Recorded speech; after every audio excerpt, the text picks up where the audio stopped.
दोस्तों, तारीख की सबसे ज़हीन शख्सियात में से एक लियोनार्डो डी विंची, जिसे हम मोना लीज़ा और द लास्ट सुपर जैसी शाहकार पेंटिंग्स बनाने वाले फ़नकार के तौर पर जानते हैं। लेकिन लियोनार्डो की असल अज़मत पेंट या ब्रश के पीछे नहीं, बल्कि इसकी नोटबुक्स के सफ़ात में छुपी हुई है।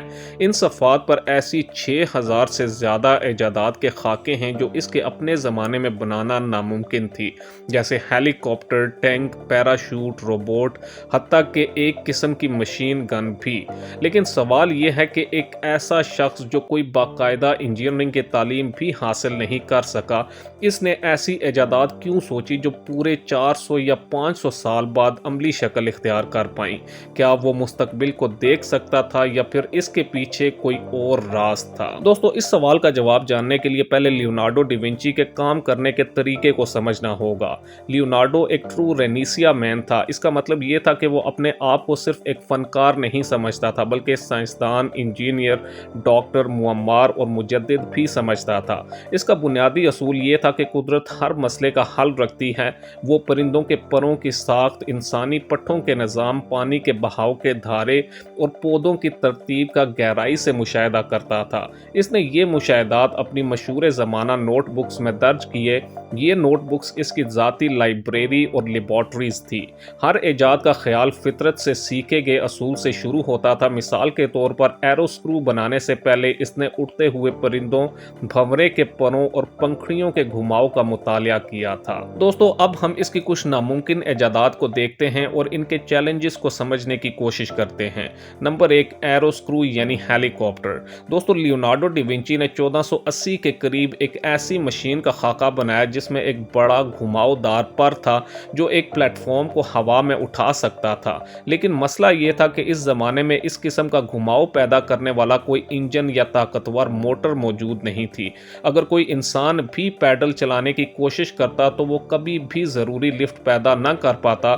इसके अलावा एरोडायनेमिक्स और मटेरियल साइंस का इल्म इतना तरक्की याफ्ता नहीं था कि इस तरह का ढांचा बनाया जा सके। Number 2, armoured tank. दोस्तों, लियोनार्डो ने एक गोल, हर तरफ से बंद जंगली गाड़ी का डिज़ाइन बनाया जिसमें चारों तरफ तोप के महाने थे और अंदर से 8 आदमी पहिए चला सकते थे।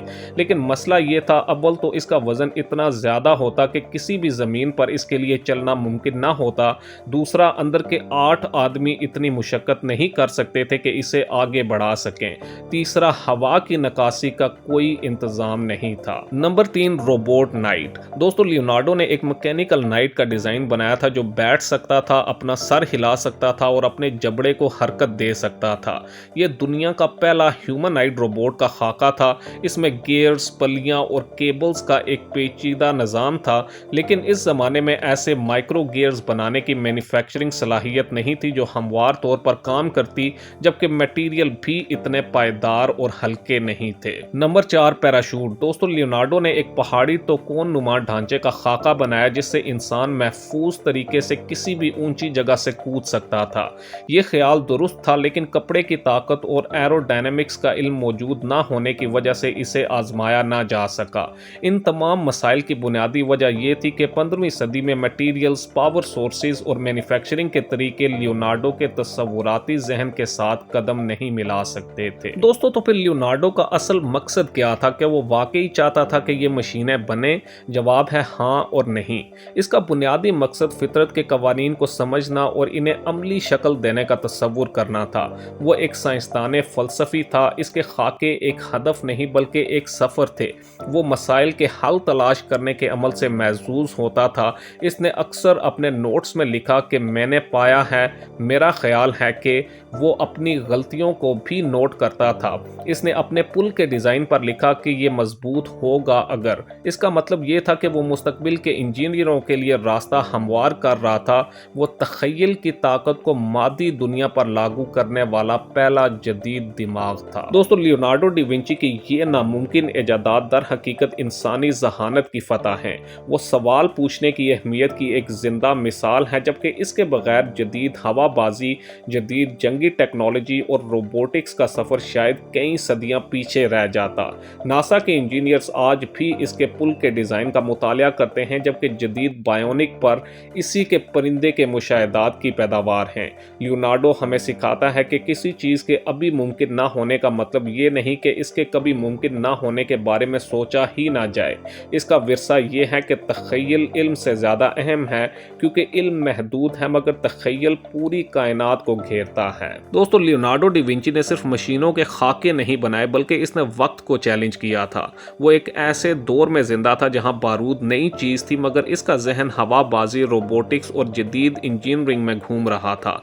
इसके ख्वाब इसके ज़माने से नहीं हारे, बल्कि इसका ज़माना इसके ख्वाबों तक पहुंचने में सदियां लगा बैठा।